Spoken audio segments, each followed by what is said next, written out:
สบายดีทุกท่านพบกันอีกแล้วกับเคล็ดลับดีๆในการดูแลสุขภาพจากคอนจิตมาฝากกันเนาะหลายคนเห็นความสำคัญของการมีสุขภาพที่ดีแต่หลายคนก็มองข้ามในการที่จะให้ความสำคัญในการดูแลสุขภาพจนบางครั้งนี่ร่างกายเฮาทรุดโทรมเกิดโรคพยาธิแล้วเขาค่อยไปปินปัวค่อยไปแก้ไขก็จะเห็นให้เฮาเสียทางเงินและก็เสียทางเวลาอีกด้วยเนาะสำหรับมื้อนี้มีเคล็ดลับในการดูแลสุขภาพแบบธรรมชาติบำบัดด้วยหลักการใช้อวัยวะเฮ็ดเวียกให้เป็นระบบหรือว่าแบบนึงก็คือการปฏิบัติตามโมงชีวิตนั่นเองนะซึ่งเราควรปฏิบัติแบบใดแดงช่วงประมาณ3 โมง5 โมงคือเป็นช่วงข้องปอดเฮ็ดเวียกฉะนั้นเราควรจะมีการตื่นมาสูบเอาอากาศที่บริสุทธิ์เพื่อให้ปอดของเราแข็งแรง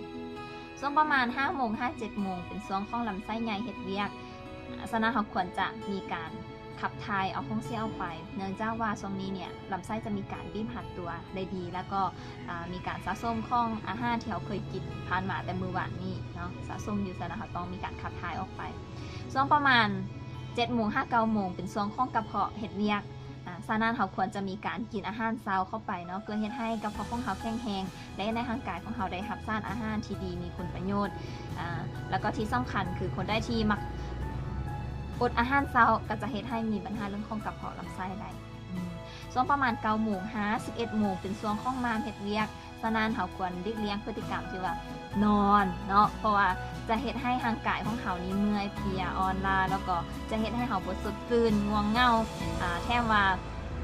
หลายคนเนาะจะเฮ็ดให้ภูมิต้านทานต่ำแล้วก็ก่อให้เกิดโรคพยาธิง่ายช่วง11 โมง13 โมงตันช่วยเนาะคือเป็นช่วงของหัวใจเฮ็ดเวียกฉะนั้นเราควรจะหลีกเลี่ยงพฤติกรรมความเครียดเนาะเช่น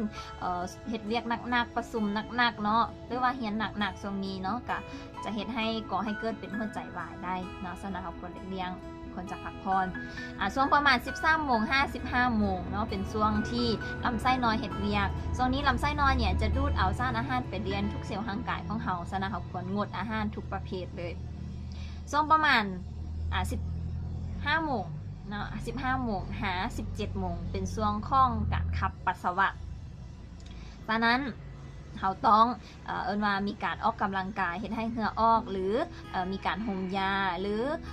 จะมีการอบไอน้ำช่วงนี้เนาะเพื่อเฮ็ดให้การขับปัสสาวะได้ดีนะช่วงประมาณ17 โมง59 โมงเนาะเป็นช่วงของมาไขล่างเฮ็ดเวียกฉะนั้นเราควรเฮ็ดให้ร่างกายของเราตื่นเต้นตื่นตัวอยู่ตลอดเนาะบ่ควรจะง่วงเหงาวิธีการออกกำลังกายแบบเบาๆก็เป็นวิธีหนึ่งจะเฮ็ดให้เราสดชื่นได้ช่วงประมาณ19 โมง21 โมงคือเป็นช่วงของเยื่อหุ้มหัวใจเฮ็ดเวียกเยื่อหุ้มหัวใจของเรานี่มันจะบางๆนะคะเนาะถ้าว่าเรามีอาการที่ตื่นเต้นเกินไปเครียดเกินไปเนาะ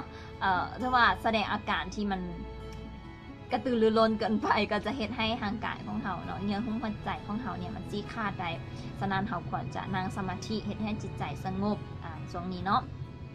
แล้วก็ช่วงประมาณ21 โมง23 โมงคือเป็นช่วงของระบบความร้อน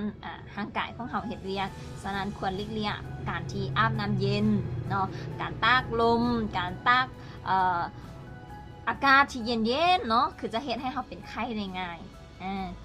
ช่วงประมาณ3 โมง1 โมงคือเป็นช่วงของช่องน้ำบีเฮ็ดเวียกฉะนั้นก่อนนอนเราควรจะดื่มน้ำอุ่นๆหรือน้ำธรรมดาประมาณ1 จอกเพราะว่าช่วงนี้เนี่ยทุกๆอวัยวะจะมีการดูดน้ำจากช่องน้ำบีไปใส่แต่ถ้าว่าช่องน้ำบีแห้งช่องน้ำบีขุ่นก็จะเฮ็ดให้อวัยวะของเราเนี่ยเฮ็ดเวียกบ่ได้เต็มที่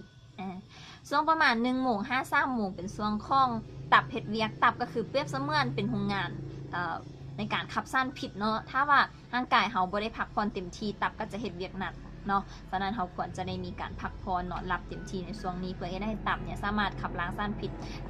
ได้ดีนั่นเองเนาะนี่ก็คือเป็นเคล็ดลับง่ายๆในการดูแลสุขภาพเนาะเพียงแต่ทานปฏิบัติตัวเองตามโมงตรงตามโมงของชีวิตเนาะทานก็จะเป็นคนหนึ่งที่มีสุขภาพที่ดีและแข็งแรง